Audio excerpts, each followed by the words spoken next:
अज्ञानतिमिरान्धस्य ज्ञानाञ्जनशलाकया चक्षुरुन्मीलितं येन तस्मै श्रीगुरवे नमः। गुरवे गौरचन्द्राय राधिकाय सदालय कृष्णाय कृष्णभक्ताय तद्भक्ताय नमो नमः। वाञ्छाकल्पतरुभ्यश्च कृपासिन्धुभ्यैव च पतितानां पावनेभ्यो वैष्णवेभ्यो नमो नमः।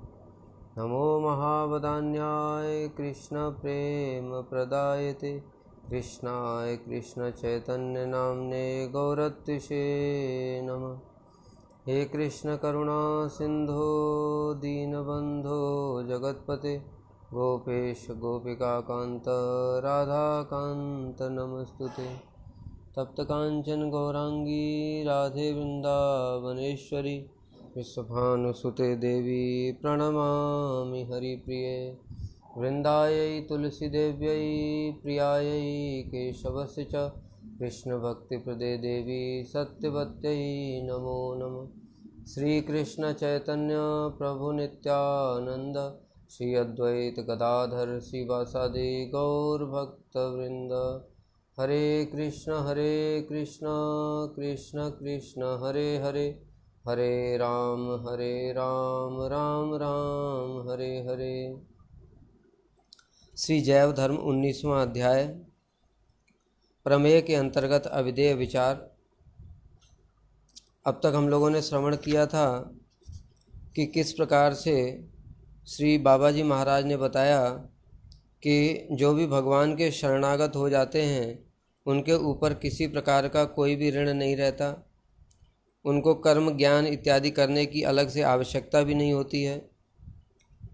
उसके बाद में श्री ब्रजनाथ जी और विजय कुमार दोनों ने पूछा कि शुद्ध भक्ति के अंगों को अब हम जानना चाहते हैं, क्योंकि बाकी जो हमारे जो संदेह थे वो सब समाप्त हो गए। बाबा जी, ब्रजनाथ, तुमने दशमूल के 8वें श्लोक तक का श्रवण किया है, तुम उसे समयानुसार अपने मामा जी को सुनाना।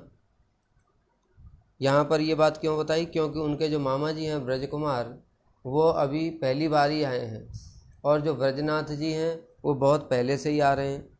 इसलिए इस प्रकार से उन्होंने बोला कि जो तुमने पुराना पढ़ा हुआ है वो उनको मामा जी को तुम बता देना, मैं तुमको आगे की बात बताता हूँ। तुम्हारे मामा जी को देखकर मुझे बड़ी प्रसन्नता हो रही है। क्यों प्रसन्नता हो रही है? क्योंकि उनके मामा जी शुद्ध भक्त हैं, कोई सामान्य व्यक्ति नहीं है। तो जो भक्त होते हैं उनको दूसरे भक्तों को देख करके बड़ी प्रसन्नता होती है। अब तुम 9वां श्लोक सुनो। यह दशमूल का 9वां श्लोक है। इसमें अविधेय के विषय में बताया गया है। हमने पहले ही बताया था अविधेय का अर्थ क्या होता है। अविधेय का अर्थ होता है साधन। किसी लक्ष्य को प्राप्त करने के लिए जिस उपाय का हम अवलंबन करते हैं उसको ही साधन कहते हैं। जैसे कि हमको यहाँ से मथुरा जाना है या दिल्ली जाना है, तो दिल्ली जाने के लिए हमने बस पकड़ी, तो ये बस क्या है? साधन है। इसी प्रकार से किसी को डॉक्टर बनना है, तो डॉक्टर बनने के लिए जो पढ़ाई करनी पड़ती है वो पढ़ाई ही क्या है? वो साधन है। इसी को अविधेय कहते हैं। अब 9वां श्लोक यहाँ पर बता रहे हैं, श्रुति ही कृष्णाख्यानम स्मरण नति पूजा विधि गणा तथा दास्यम सख्यम परिचरणम अपि आत्मदद अदनम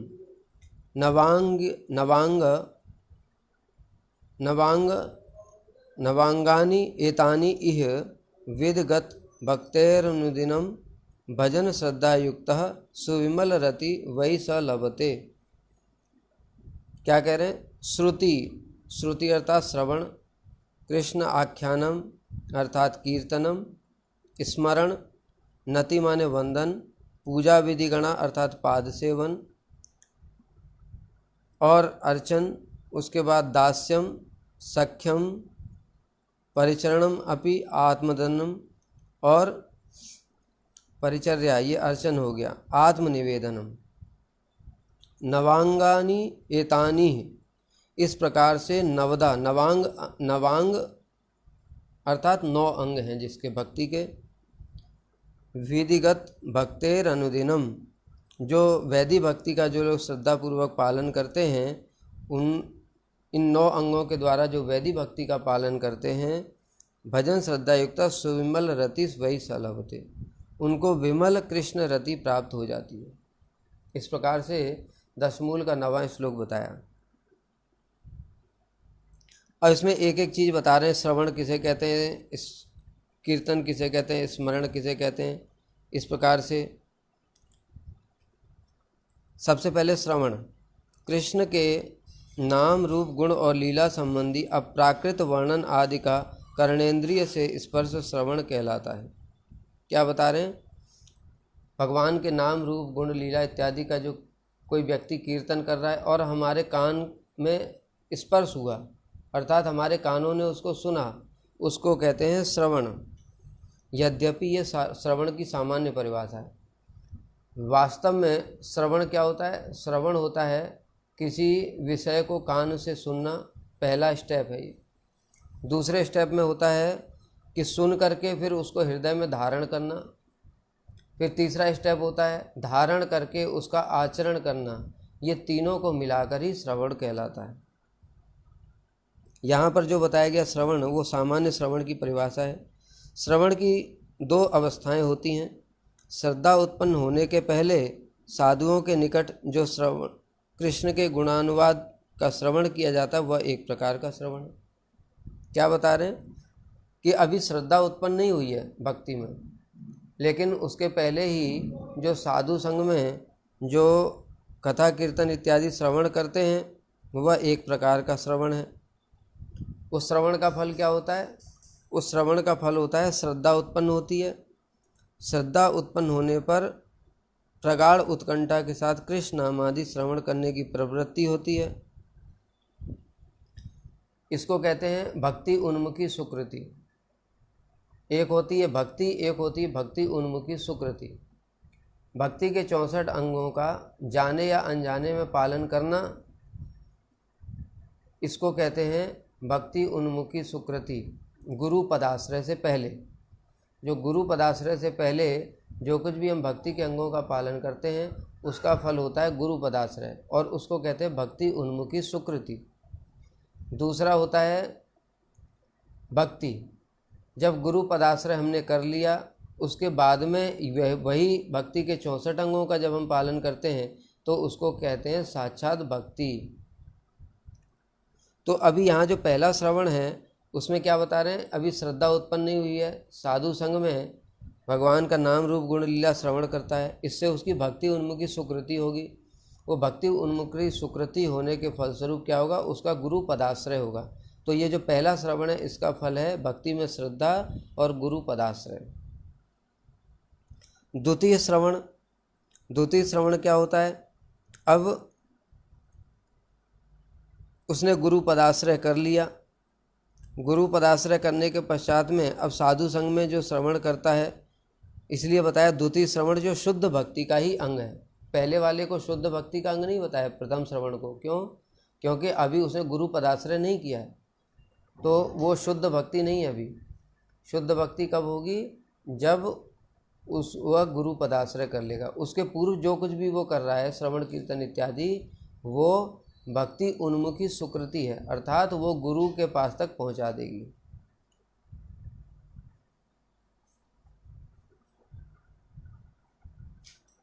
द्वितीय श्रवण बताया जो शुद्ध भक्ति का ही अंग है। साधन काल में गुरु वैष्णवों के निकट श्रवण करते करते सिद्धि काल का श्रवण उदित होता है। श्रवण भक्ति का पहला अंग है। क्या बता रहे हैं यहाँ पर कि अब इसने गुरु पदाश्रय कर लिया। गुरु पदाश्रय करने के पश्चात में फिर भजन साधन कर रहा है, ये शुद्ध भक्ति का अंग है।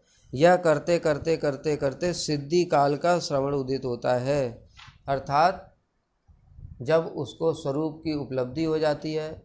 अब वो जो श्रवण करता है वो अभी साधन वाले श्रवण से अलग होता है। क्यों?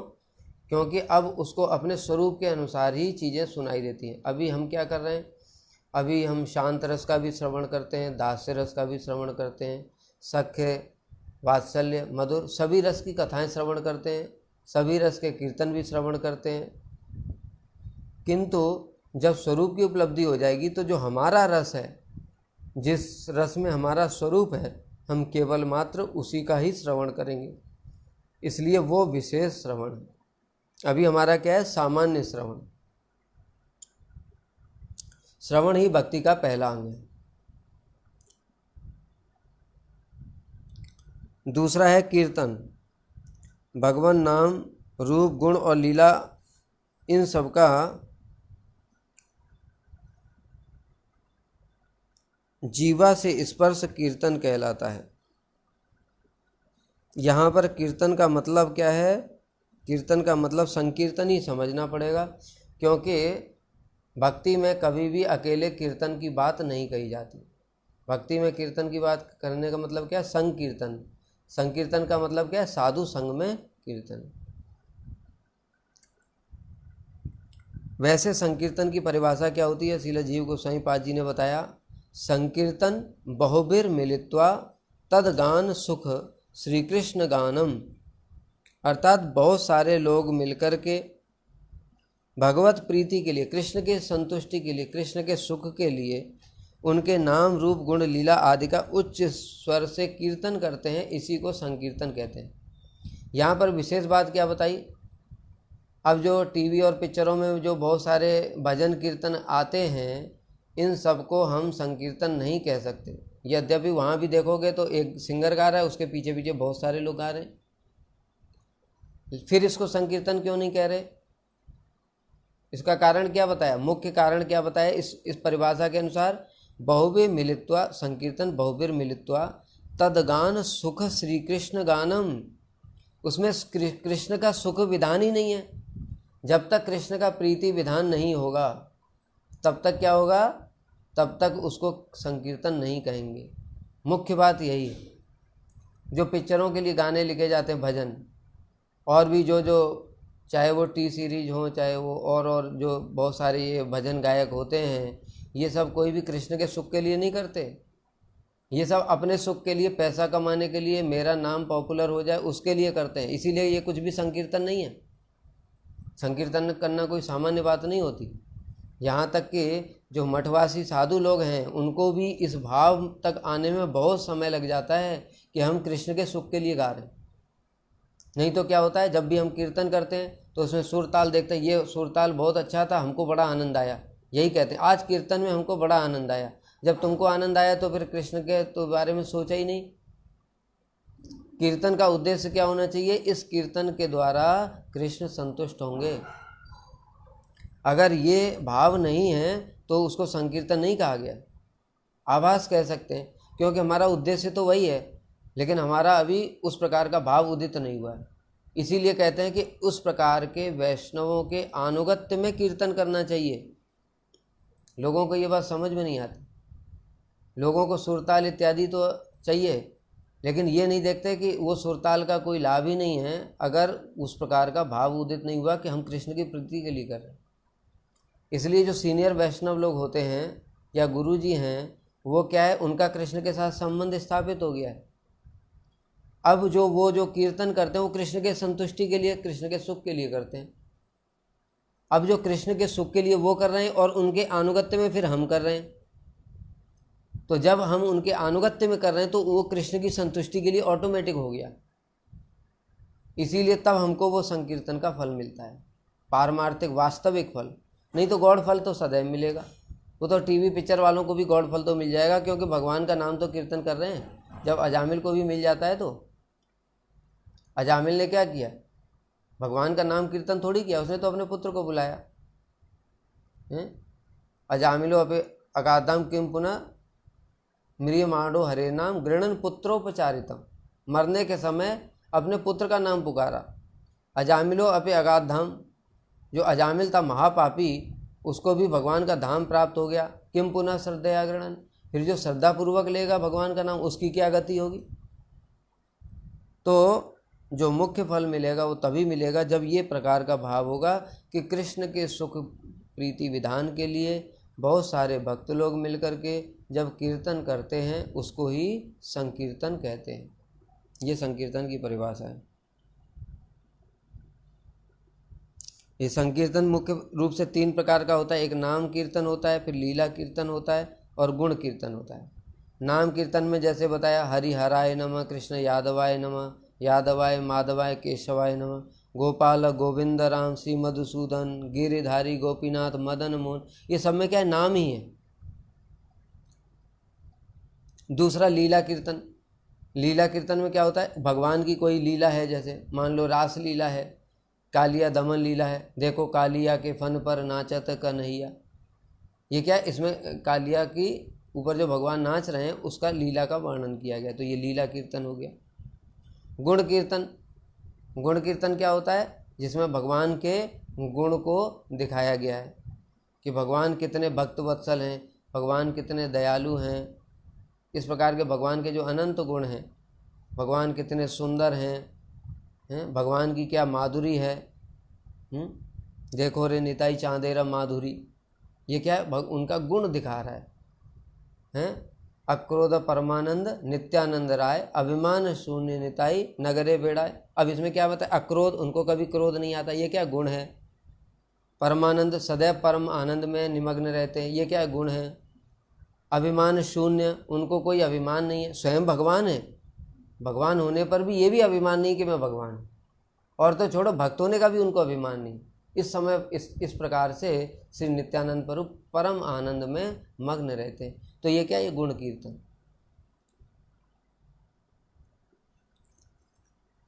कृष्ण कथा और कृष्ण नामादि का वर्णन, शास्त्र पाठ कर दूसरों को सुनाना। बताया क्या, कृष्ण कथा और कृष्ण नाम इनका वर्णन करना, शास्त्र पाठ कर दूसरों को सुनाना। जैसे हम जैव धर्म पाठ कर रहे हैं, जैव धर्म पाठ करके दूसरों को सुना रहे हैं, भक्तों को, ये क्या, ये भी कीर्तन। गीत द्वारा लोगों को कृष्ण के प्रति आकर्षण करना, जैसे बताया कृष्ण की महिमा को सुनाना गीत के द्वारा, और गीत के द्वारा उन लोगों को फिर आकर्षित करके भक्ति में लाना। जैसे हमारे बहुत सारे भक्त लोग संकीर्तन करते हैं, नृत्य करते हैं, उसके द्वारा दूसरे लोग आकृष्ट होते हैं, फिर उनको कृष्ण की भक्ति के विषय में बताना, ये क्या है, ये भी कीर्तन है। दैन्योक्ति। दैन्योक्ति क्या होता है, अपनी दीनता प्रकाशित करना। कैसे, गोपीनाथ मम निवेदन सुनो, विषयी दुर्जन सदा कामरत, किछु नाही मोर गुण, मेरा कोई गुण ही नहीं है, महाविषयी हूँ, सदा काम क्रोध मोल में डूबा हुआ हूँ, मेरा क्या होगा। इस प्रकार से दीनता प्रकाशित करना। विज्ञप्ति। विज्ञप्ति क्या होता है, भगवान के श्री चरणों में वाणी से जो प्रार्थना की जाती है उसे विज्ञप्ति कहते हैं।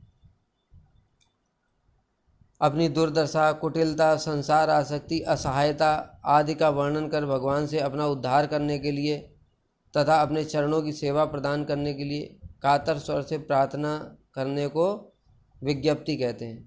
जैसे बता रहे हैं इसमें, युवती नाम यथा यूनि यूनांच युवतौ यथा मनो अभिरमते तद्वन मनो अभिरमताम त्वयि।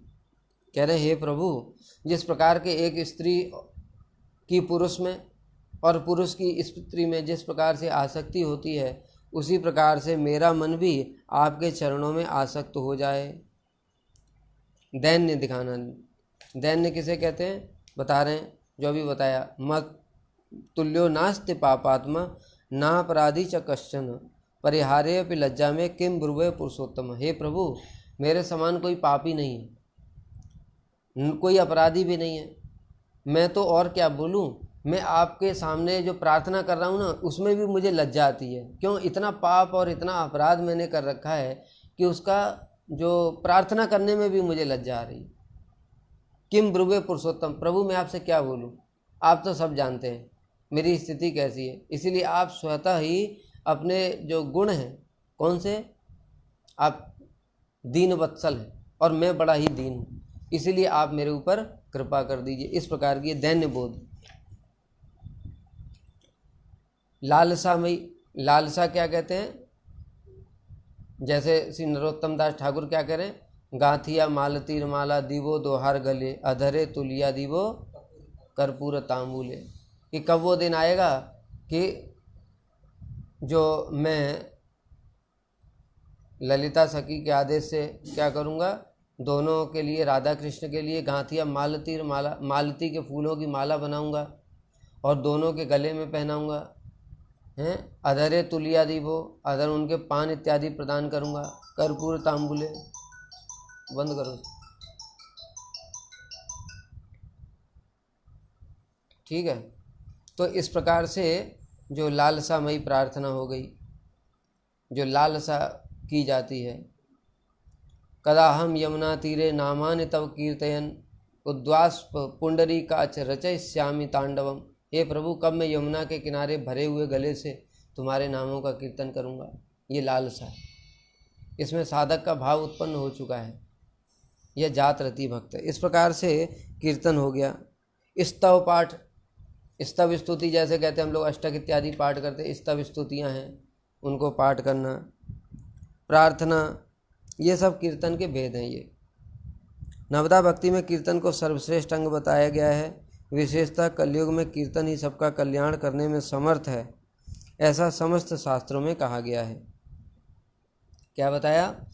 ध्यान कृते यजन यज्ञ त्रेतायाम द्वापरे अर्चयन यद आपनोति तद आपनोति कलौ संकीर्ति केशवम। क्या बता रहे हैं? कृत्यमा सतयुग में ध्यान के द्वारा, त्रेता में यज्ञ के द्वारा, द्वापर में अर्चन के द्वारा जो कुछ भी फल प्राप्त होता था वो कलयुग में कृष्ण के संकीर्तन से ही प्राप्त हो जाएगा। और भी बताया, कृते यध्याय तो विष्णु त्रेतायाम यजतो मखई द्वापरे परिचर्यायाम कलौ तद हरि कीर्तना।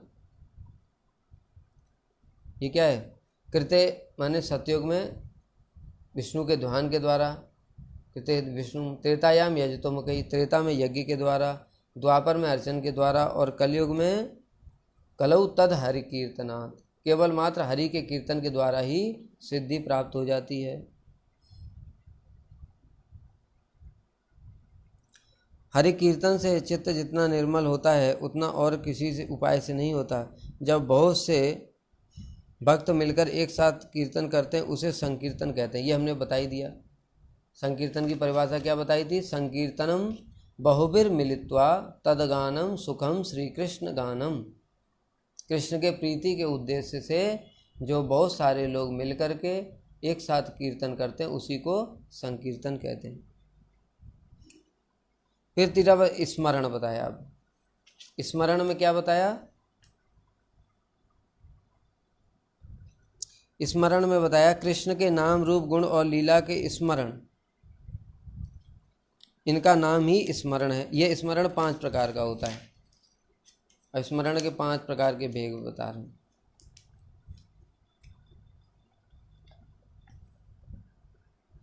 पहला होता है स्मरण, किसी देखी सुनी या अनुभव की हुई बात का फिर से मनन करने का नाम स्मरण। जैसे आज सवेरे हमने कथा बोली, कथा में कोई एक प्रसंग सुनाया, उस प्रसंग को फिर से ध्यान करना, इसको क्या कहते हैं? स्मरण। देखी, दूसरा जैसे कि हम किसी लीला स्थली में गए, भांडीर वन गए, भांडीर वन में जो हमने वहाँ पर वट वृक्ष देखा, भांडीर वट, तो उसको लौट करके आए घर में आकर के फिर उसको स्मरण करना। देखी सुनी, देखा सुना, इन सब चीज़ों को पुनः मनन करने का नाम, या अनुभव करना, किसी अन्य चीज़ को अनुभव किया था हमने, उसको फिर से स्मरण करना, इसको स्मरण कहते हैं। दूसरा होता है 5 स्टेज बता रहे हैं ये स्मरण की। दूसरा होता है धारणा। धारणा किसे कहते हैं? पूर्व विषय से चित्त को खींच करके साधारण रूप में मन से किसी विषय को धारण करने का नाम धारणा है। अब क्या, स्मरण थोड़ी सा क्षण के लिए हुआ फिर वो खत्म हो गया, लेकिन धारणा में क्या है? विषय किसी दूसरे विषय में मन लगा हुआ है, वहाँ से खींच करके लाना और फिर से उसको उन सब चीज़ों में लगाना, जैसे बताया नाम रूप गुण लीला इत्यादि में लगाना, इसको कहते हैं धारणा। फिर रूप आदि का विशेष रूप से चिंतन करने का नाम ध्यान है। अभी धारणा भी बताया कि स्मरण और धारणा में ज़्यादा समय तक नहीं रहेगा, कुछ समय रहेगा फिर उसके बाद चला जाएगा। अभी रूप का विशेष रूप से ध्यान करना, इसका नाम है ध्यान। जैसे हमने ठाकुर जी का कोई विग्रह देख करके आए, गोविंद देव जी के दर्शन करके आए, अब जो गोविंद जी का फिर ऊपर से मुख से लेकर के उनका वक्ष स्थल कैसा था, उनका फिर चरण कैसा था, हैं, उनकी जो माला थी, उनका मुकुट था, उनका अलंकार श्रृंगार, ये सबको एक एक करके धीरे ऊपर से स्मरण करना, इसको कहते हैं ध्यान। किसी विशेष अंग का विशेष रूप से ध्यान करना, जैसे बताया रूप आदि का विशेष रूप से चिंतन करने का नाम ध्यान है। उसके बाद चौथी स्टेज आती है ध्रुवानुस्मृति। अब जो ध्यान है उसमें भी क्या होगा, जैसे रूप का ध्यान कर रहे हैं, फिर मन कहीं और चला गया, लगातार ध्यान नहीं हो रहा है। लेकिन जो ध्रुवानुस्मृति है, उस ध्रुवानुस्मृति में का निरंतर वो ध्यान बना ही रहेगा। जो हम रूप का, जैसे गोविंद देव के रूप का ध्यान कर रहे हैं तो बीच में ब्रेक नहीं होगा, ऊपर से नीचे तक ध्यान करते रहेंगे, इसको कहते हैं ध्रुवानुस्मृति। और समाधि, ये बड़ी ही ऊंची अवस्था है। जैसे साक्षात लीलाओं में प्रवेश कर जाना, जो हमारे इष्ट हैं उनके साक्षात रूप में दर्शन होना शुरू हो जाना, समाधि कहते हैं। जैसे श्री नारद जी ने व्यास जी को बताया कि तुम दिव्य हो, कोई सामान्य व्यक्ति नहीं हो, तुम भगवान की लीलाओं को समाधि में दर्शन करो, और समाधि में दर्शन करने के बाद उनका वर्णन करो। तो श्री व्यास जी ने क्या किया, फिर वही समाधि लगा ली, और समाधि लगा करके भगवान की जितनी सारी लीलाएं थी उन सबको देखना शुरू कर दिया, और फिर लिखना शुरू किया भागवत। ठीक है, जैसे श्री रूप गोस्वामी पाद जी हरि नाम कर रहे हैं, हरि नाम करते करते करते करते समाधि में चले गए। समाधि में जाते ही उनको क्या दिखा, कुसुम सरोवर में पहुंच गए। कुसुम सरोवर में क्या है, राधा जी पुष्प चयन कर रही हैं, वो सारी लीला उनको प्रारंभ हो गई, इसको कहते हैं समाधि। ध्येय मात्र, ध्येय हमारे कौन है, राधा कृष्ण, उनका जो है स्फूर्ति हो गई। जैसे ही ध्यान लगाया, ध्यान बताया, हरि नाम कर रहे हैं, हरि नाम करते ही सीधे लीला उनको दर्शन होना प्रारंभ हो गया।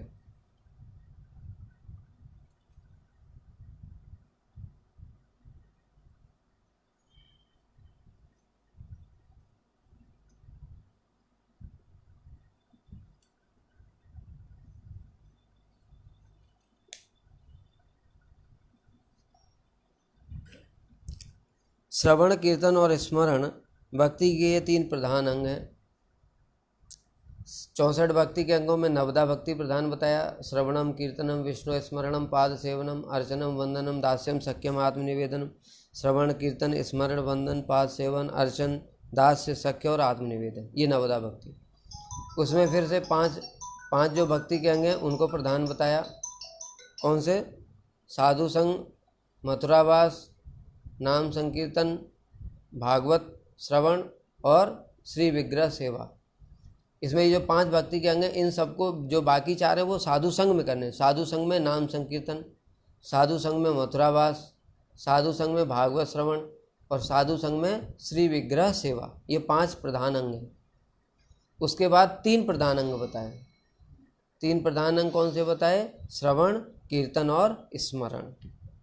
भक्ति के 3 प्रधान अंग हैं, और उसमें फिर से नाम संकीर्तन ही सबसे प्रधान है। दूसरे समस्त अंग इन तीनों के अंतर्भूत हैं, किसी न किसी प्रकार से बाकी जो अंग हैं वो सब इनके अंतर्गत आ जाते हैं। श्रवण कीर्तन और स्मरण, इन तीनों में कीर्तन ही सर्वप्रधान अंग है, क्योंकि श्रवण और स्मरण कीर्तन के अंतर्भुक्त रह सकते हैं। कैसे, जब हम कीर्तन अभी कर रहे थे, सूर्य ग्रहण लगा, कीर्तन किया, जब कीर्तन कर रहे हैं तो हमको श्रवण भी हो रहा है, प्रभु जी कीर्तन कर रहे हैं, हमको सुनाई दे रहा है, श्रवण भी हो रहा है, और हम पीछे पीछे गा रहे हैं, कीर्तन भी हो रहा है, और स्मरण भी हो रहा है। स्मरण कैसे हो रहा है, जो कीर्तन गा रहे हैं उसके अनुसार हमको वो भाव, वो लीलाएं, वो स्मरण भी हो रही हैं। तो जो कीर्तन है उसके अंदर ही श्रवण और स्मरण भी आ जाते हैं। श्रीमद् भागवत में बताया, श्रवणम कीर्तनम विष्णु, इस श्लोक के अनुसार पाद सेवा या परिचर्या भक्ति का चतुर्थ अंग है। पाद सेवनम ये भक्ति का चौथा अंग है। इसके अंतर्गत क्या होता है, पाद सेवन में बताया,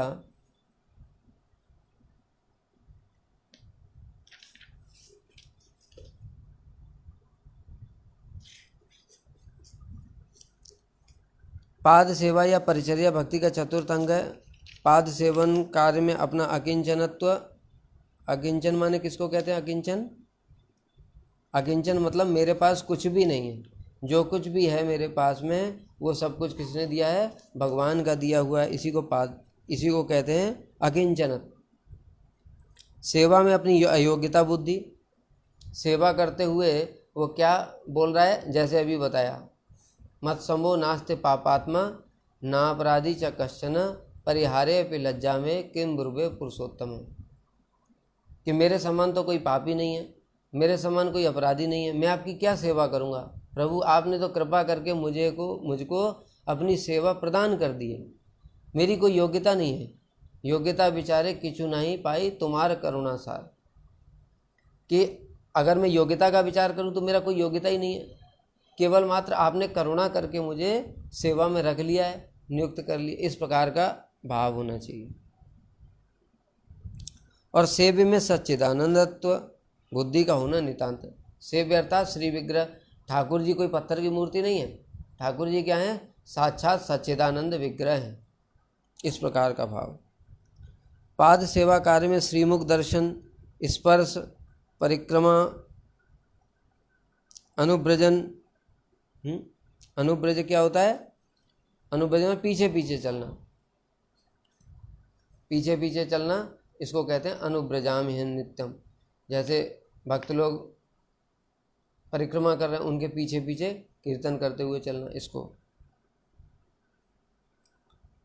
परिक्रमा तो हो ही गया। भगवान मंदिर, गंगा, पुरुषोत्तम, द्वारका, मथुरा, नवद्वीप आदि तीर्थ स्थानों के दर्शन, ये सब भी किस में आते हैं, पाद सेवन में। ब्रज की लीला स्थलियों के दर्शन करना, 12 वन हैं, 12 उपवन हैं, भगवान ने इतनी सारी लीलाएं की हैं, ये सब भी किसके अंतर्गत आता है, पाद सेवन के अंतर्गत आता है।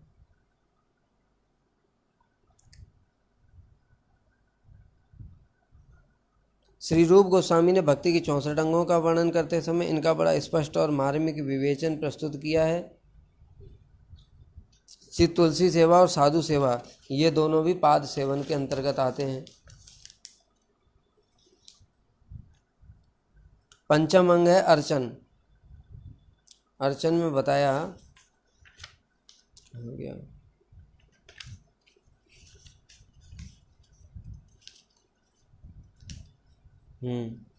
अर्चन 2 प्रकार का होता है, एक पंचोपचार और एक षोडशोपचार।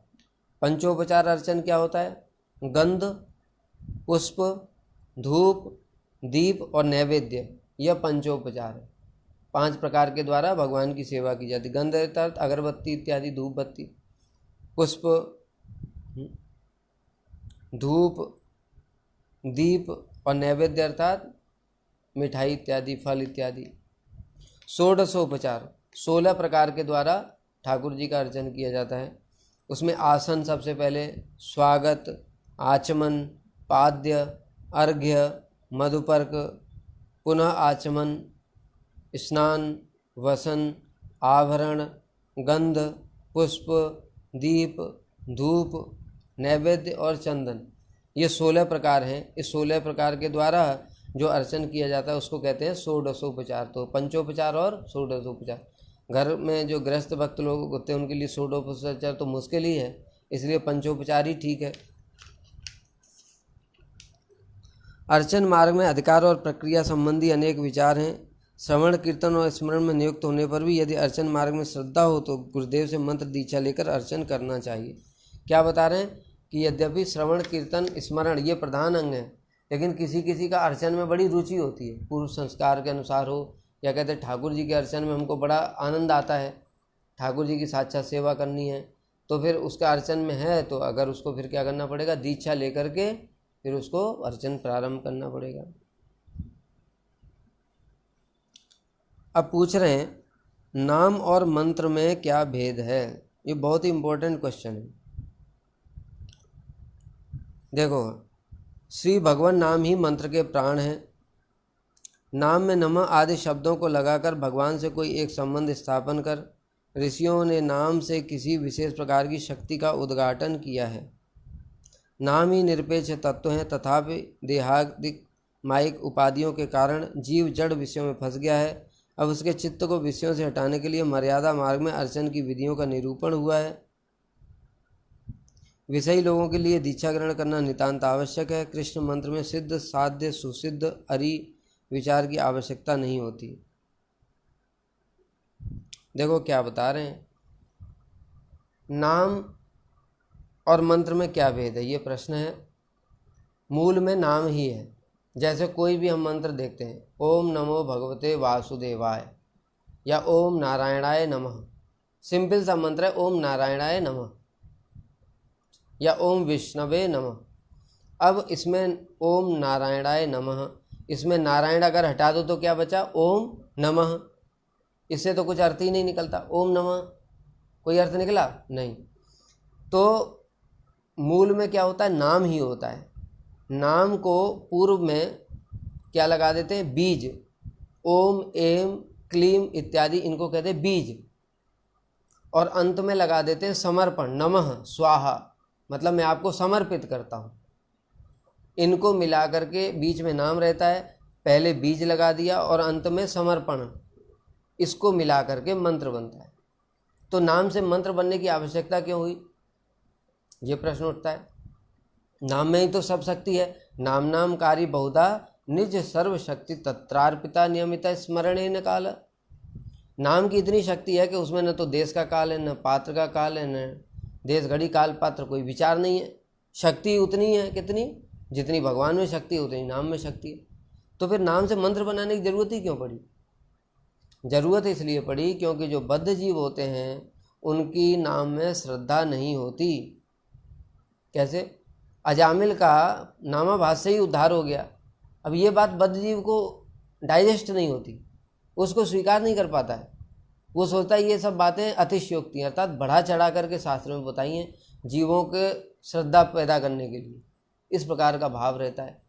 और ऐसा क्या, इससे मतलब ऐसी कोई चीज़ है जिसमें कोई नाम मतलब बिना नहाए भी कर सकते हैं, शुद्धि अशुद्धि का कोई विचार नहीं, इससे क्या होगा भाई? इस जगत में देखो, कहीं कोई बहुत मूल्यवान चीज़ है, सोना है मान लो, ठीक है, और सोना तुम 100 रुपये किलो बेचना शुरू कर दो, असली सोना है, 100 रुपये किलो बेचना शुरू, कोई खरीदेगा नहीं। क्या सोचेंगे, नकली है ये। अरे सोना इतनी महंगी वस्तु है जो कि 30-35 हज़ार रुपये का 10 ग्राम आता है, ये 100 रुपये में कैसे दे रहा है? विश्वास ही नहीं होगा। क्या सोचेगा, ये 100 रुपये का भी माल नहीं है, इसके ऊपर खाली पानी चढ़ा दिया है, ये तो नकली कुछ माल बेच रहा है जो 10 रुपये कीमत है, ये 100 रुपये में बेच रहा है। लेकिन 24 कैरेट सोना है ये, और मार्केट में मिल रहा है 30 हज़ार का, तुम बेच रहे हो 32 हज़ार का, तो श्रद्धा हो जाएगी। क्यों श्रद्धा हो गई? तो ब्रांड लगा दिया, ये लगा दिया, वो लगा दिया। ये जो कोई भी प्रोडक्ट होते हैं जो टीवी इत्यादि में आते हैं, इनको मार्केटिंग करनी पड़ती है, ब्रांड, फिर एडवर्टाइजमेंट करना पड़ता है, इसलिए इनकी कॉस्ट इतनी महंगी हो जाती है। जब बड़े बड़े लोग इसका एडवर्टाइज करते हैं, सचिन तेंदुलकर हैं, अमिताभ बच्चन हैं, या और बड़े बड़े लोग हैं, तो क्या है, सब लोग खरीदते हैं। और दूसरी कोई वस्तु ऐसी है, अच्छी है, तो कोई खरीदता नहीं। ये जगत ऐसा ही है, श्रद्धा नहीं होती। इसी प्रकार से नाम में इतनी शक्ति है, उसके लिए कोई नाम के लिए देश घड़ी काल पात्र का विचार भी नहीं है, जब मर्जी आए बिना नहाए भी कर सकते हो, तो श्रद्धा नहीं होती। लेकिन उसको बता दो सवेरे सवेरे उठना पड़ेगा, ब्रह्म मुहूर्त में जगना पड़ेगा, उसके बाद में तुम बिना नहाए मंत्र नहीं जप सकते, आसन बिछाना पड़ेगा, आसन को शुद्ध करना पड़ेगा, आचमन करना पड़ेगा, जय देनी पड़ेगी। और नाम करते हुए तो हम बात भी कर लेते हैं, कहते बात नहीं करनी बिल्कुल भी, जब तक मंत्र जब चलेगा दीक्षा मंत्र, तब तक किसी से कोई भी बात नहीं करनी है।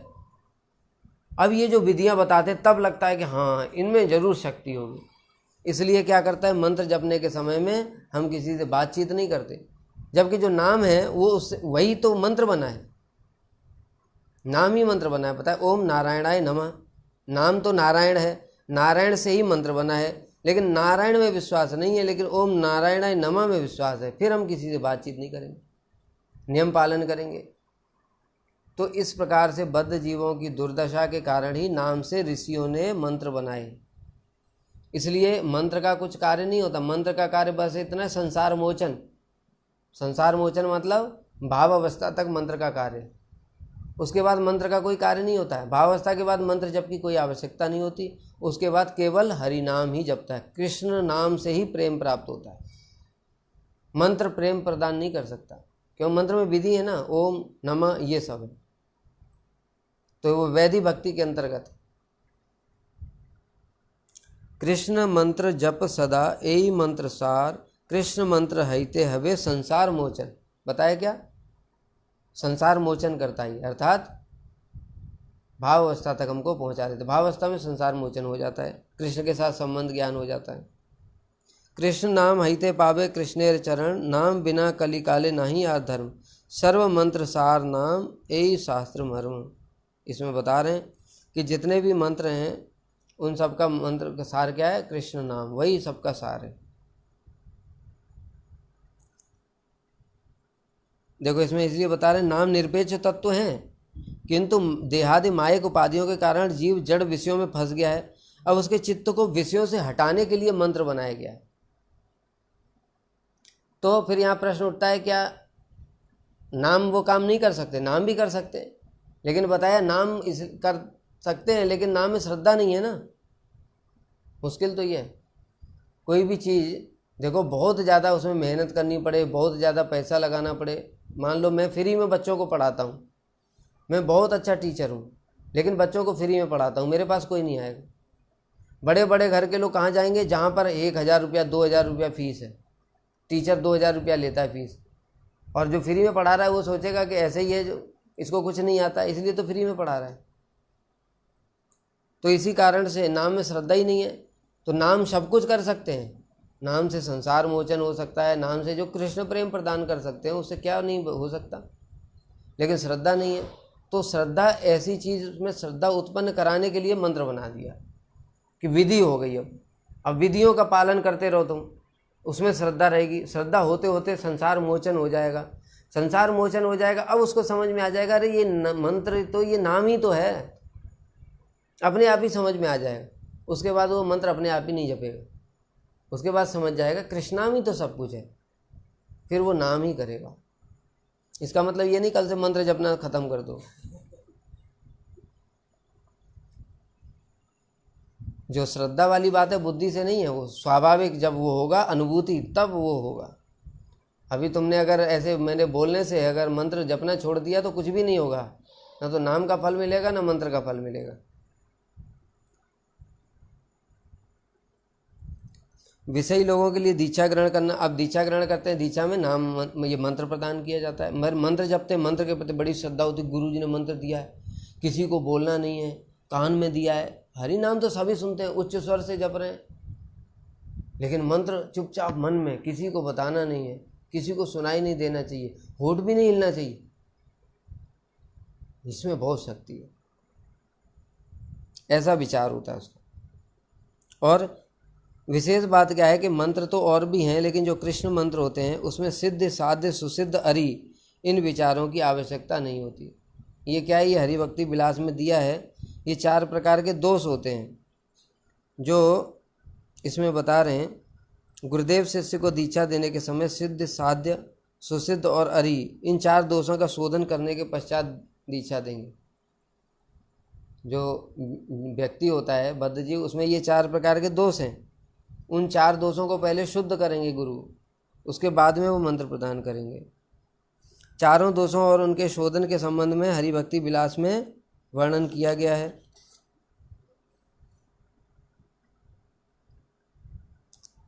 अगली क्लास में हम लोग ये बताएंगे ये सब क्या है, उसको देखना पड़ेगा, अभी हमने देखा नहीं है। परंतु विशेष बात क्या, अष्टादशाक्षर मंत्र के मंत्रराज अर्थात कृष्ण मंत्र में इन 4 दोषों के विवेचन की आवश्यकता नहीं होती। क्या बता रहे हैं? जो गोपाल मंत्र हैं, वो गोपाल मंत्र में इन 4 दोषों की कोई आवश्यकता नहीं शोधन करने की। बिना शोधन किए भी गोपाल मंत्र देने से वो प्रभाव दिखाएगा। इसकी ये विशेषता है जो अष्टादशाक्षर मंत्र। और विशेषता क्या है देखो, इसका प्रमाण है, कहते प्रमाण भी है। कहाँ प्रमाण है? कहते प्रमाण है बृहद भागवतामृत। एक माथुर ब्राह्मण था, वो माथुर ब्राह्मण को देवी ने स्वप्न में मंत्र प्रदान किया, गोपाल मंत्र, दशाक्षर मंत्र ही दिया था। और गोपाल मंत्र प्रदान जब किया तो अभी वो व्यक्ति जपता भी नहीं है, लेकिन देवी ने फिर बोला उसको, तो जपना शुरू किया उसने। जब जपना शुरू किया तो उस मंत्र का प्रभाव होने लगा। उसकी श्रद्धा मंत्र में नहीं है, उसकी श्रद्धा किस में है? उसकी श्रद्धा है देवी में। मंत्र में कोई श्रद्धा नहीं है, मंत्र का मतलब तक नहीं पता है, किसका है ये भी नहीं पता उसको। ये मंत्र किसका है ये भी नहीं पता, बस वो जप रहा है, लेकिन वो जपने के साथ साथ ही फल देता है। तो गोपाल मंत्र जो बताया यहाँ पर, जो अष्टादशाक्षर मंत्र है, उसकी इतनी शक्ति है कि किसी को श्रद्धा भी नहीं है, मंत्र का मीनिंग भी नहीं पता है, और तो और बताया ये 4 प्रकार के जो दोष हैं इनको भी शुद्ध करने की आवश्यकता नहीं है, उसके बिना ही गोपाल मंत्र देने से भी प्रभाव दिखाएगा। फिर जिसकी श्रद्धा है उसका तो क्या फल होगा।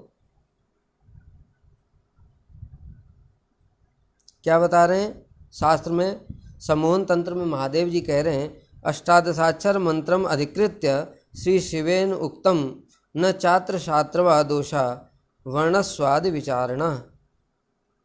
क्या मतलब हुआ इसका, कि ये जो अष्टादशाक्षर मंत्र है इसमें जो ये 4 प्रकार के दोष हैं इन सब का कोई विचार नहीं है।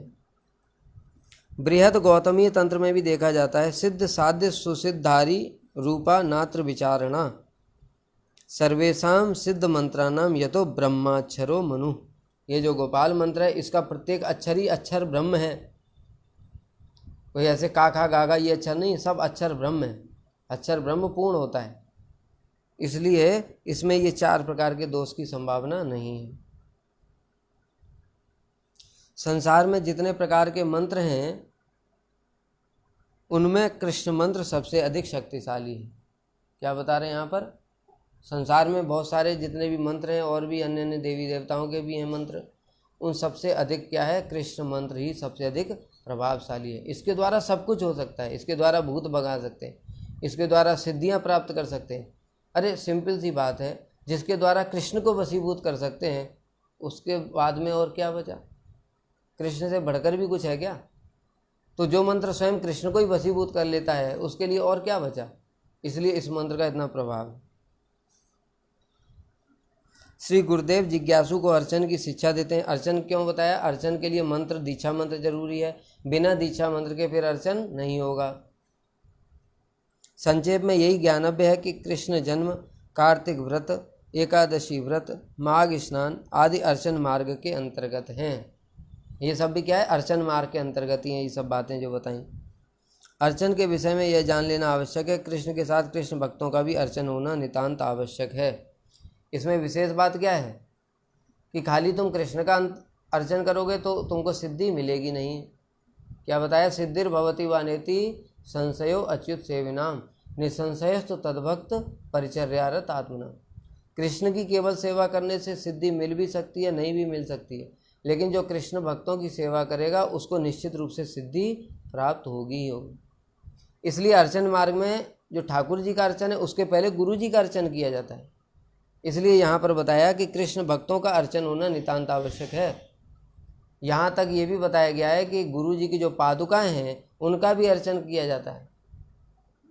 जैसे भगवान का अर्चन होता है उसी प्रकार से गुरुदेव की पादुका का अर्चन किया जाता है। गुरुदेव की जो पादुकाएं हैं वो मंदिर में भी रखने के लिए योग्य हैं, वो दोष नहीं होता है। इसलिए जैसा बताया कृष्ण का अर्चन करेंगे, जैसे भगवान की पादुकाएं वैसे ही गुरु जी की भी पादुकाएं। क्यों, क्योंकि कौन है वो, साक्षात हरित्वेन समस्त शास्त्री उक्तस्तथा भाव्यतेव सद्भि किंतु प्रभोर्य प्रिय एव तस्य वंदे गुरु सी चरणारविंद। क्या कह रहे हैं गुरु अष्टक में, साक्षात हरि हैं, वो भगवान के प्रकाश हैं। भगवान ने बोला है भागवत में कि ये और क्या बोलूँ हे उद्धव, ये जो भक्त हैं मेरे वो मैं ही तो हूँ, मैंने ही भक्त रूप में प्रकाश किया है अपना। अब जब स्वयं कृष्ण ही भक्त के रूप में आ रहे हैं तो फिर उनका अर्चन क्यों नहीं करोगे। सच पूज्यो यथायम, भगवान ने क्या बोला, न मे अभक्त चतुर्वेदी मद भक्त स्वपच प्रिय तस्मै देयम ततो ग्राह्यम सच पूज्यो यथायम। कह रहे हैं कि जो मेरा अभक्त है लेकिन चतुर्वेदी ब्राह्मण है वो क्या है, पूजनीय नहीं है। लेकिन दूसरी ओर कोई चांडाल है किंतु मेरा भक्त है, वह पूजनीय है। कैसे पूजनीय है, तस्मै देयम, उसको ही देना चाहिए, ततो ग्राह्यम, उससे ग्रहण करना चाहिए, सच पूज्यो यथा ही हम, जैसा मैं पूजनीय हूँ वैसा वो भी पूजनीय है। तो भगवान जब खुद ही बोल रहे हैं कि जैसा मैं पूजनीय वैसा वही पूजनीय है, तो भगवान का अर्चन करोगे तो उसका अर्चन क्यों नहीं करोगे। लेकिन ये शुद्ध भक्तों के लिए है, बद्ध जीव के लिए नहीं है। बद्ध जीव अपना अर्चन करवाना शुरू कर दे। इसीलिए जैसे धूप दीप पुष्प के द्वारा ठाकुर जी की आरती हम लोग करते हैं, चामर इत्यादि दिखाते हैं, उसी प्रकार से गुरु जी के भी दिखाते हैं। बहुत से लोग इसको समझ नहीं पाते, उसको दोष मानते हैं, लेकिन यह शास्त्र में बताया है। ये देखो शास्त्र में बताया, यो मंत्र स गुरु साक्षात, यो गुरु स हरि स्वयं, गुरु यस्य भवे तुष्ट तस्य तुष्टो हरि स्वयं। भगवान कैसे संतुष्ट होंगे बताया इस श्लोक में। क्या? यो मंत्र स गुरु साक्षात, जो मंत्र है वही गुरु है। मंत्र को गुरु से अभिन्न समझो, इसका प्रमाण भी है। एक समय एक हमारे भक्त हैं, वो गुरु मंत्र जप रहे थे, उसी समय उनके सामने गुरु जी प्रकट हो गए और गुरु जी ने सिर पे हाथ रखा ऐसे। तो जैसे ही हाथ रखा तो एकदम से उसने आंखें खोली, कौन है? देखा सामने गुरु जी हैं। तो उन्होंने पूछा, गुरुदेव आप कैसे आ गए? तो गुरुदेव ने बोला कि तुम किसका मंत्र जप रहे थे? तो बोला कि गुरु जी आपका मंत्र जप रहा था, तो फिर मेरा मंत्र जप रहा था तो मैं नहीं आऊँगा।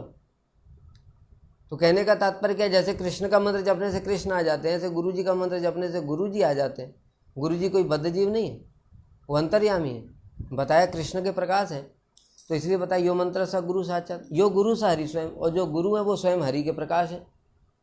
गुरु यस्य भवे तुष्ट, पहले गुरु संतुष्ट होंगे तब तुष्टो हरि स्वयं, उसके बाद में गुरु जब संतुष्ट हो जाएंगे तब हरि संतुष्ट होंगे।